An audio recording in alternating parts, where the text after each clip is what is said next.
Bonjour, nous sommes donc le 13 juin et je voudrais vous parler de la notion de paysage astrologique. J'ai un tableau que j'ai dans mes collections, intéressant. Il représente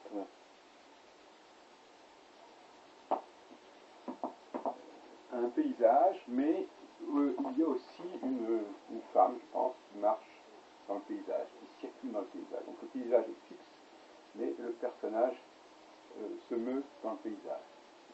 Et ça me paraît extrêmement typique de la démarche astrologique telle que je la conçois. C'est-à-dire qu'il y a un plan fixe constitué par les étoiles fixes, principalement les 4 étoiles fixes royales, et puis il y a une planète, un personnage, qui est Saturne, et qui circule dans ce paysage, et qui d'ailleurs est quasiment imperceptible, je dirais moi-même. J'ai mis du temps à m'apercevoir qu'il y avait un promeneur dans le paysage.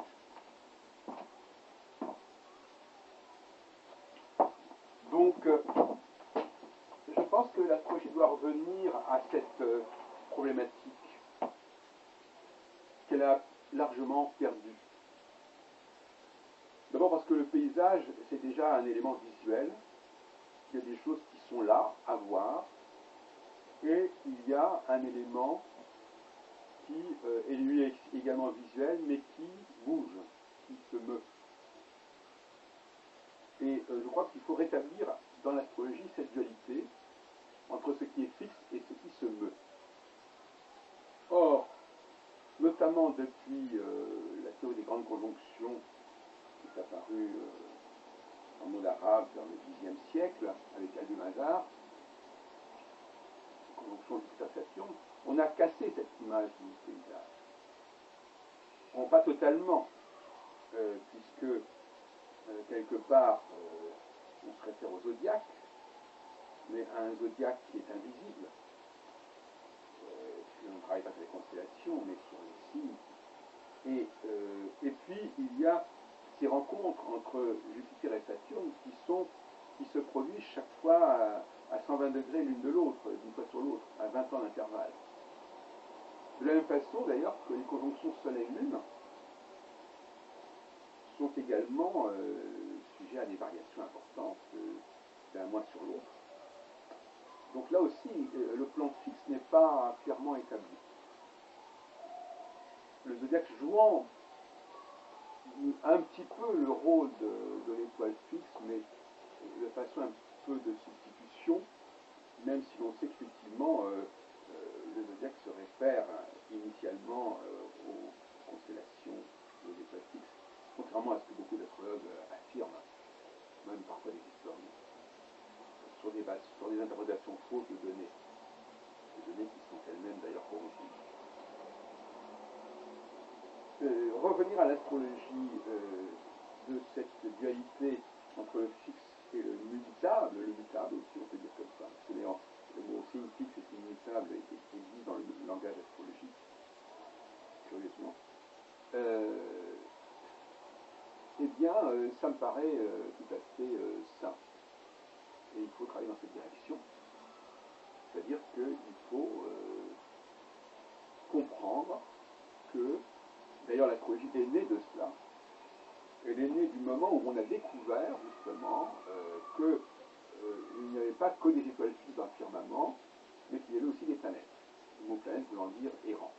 Et d'ailleurs dans le récit de la création, qu'on trouve dans la Genèse, eh bien on ne se réfère pas aux planètes. On parle des luminaires, des aurones, on parle des étoiles, mais on ne parle pas de cette facteur intermédiaire qui est la planète. C'est-à-dire que le récit de la création serait antérieur à la connaissance des planètes, qui effectivement le rend très ancien. Il serait donc antérieur aussi quelque part à l'astrologie.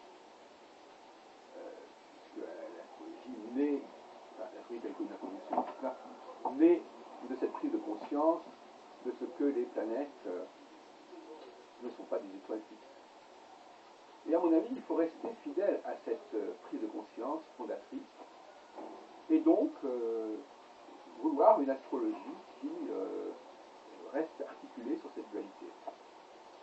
C'est ce que j'ai fait d'ailleurs avec les 4 étoiles fixes royales qui ne bougent pas, qui restent strictement au même endroit dans le ciel.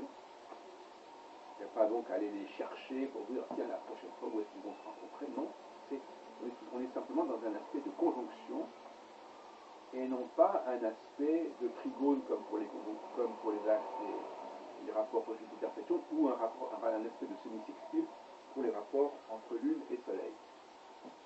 Donc on est dans la conjonction qui se répète indéfiniment. Et tous les 7 ans, Saturne rencontre une de ces étoiles fixes dans le paysage astrologique. Alors, on revient sur cette notion de paysage, à savoir que le paysage c'est quelque chose qui est stable, qui est fixe. Et il y a des éléments qui bougent dans le paysage. L'astrologie, c'est cette étude du passage de ce qui est mobile sur ce qui est fixe. On va appeler d'ailleurs le transit, au sens littéral du terme, dans le passage. Et ce transit, c'est le terme qui a été utilisé de façon un petit peu dévoyée pour désigner les conjonctions ou les aspects des planètes à un moment donné avec le thème natal, enfin de très emberlificoté et Jean-Louis Sénégal. Voilà, donc je voulais dire que mon astrologie, l'astrocyclon, est une astrologie paysagère, c'est-à-dire une astrologie où un personnage évolue un personnage évolue dans le paysage.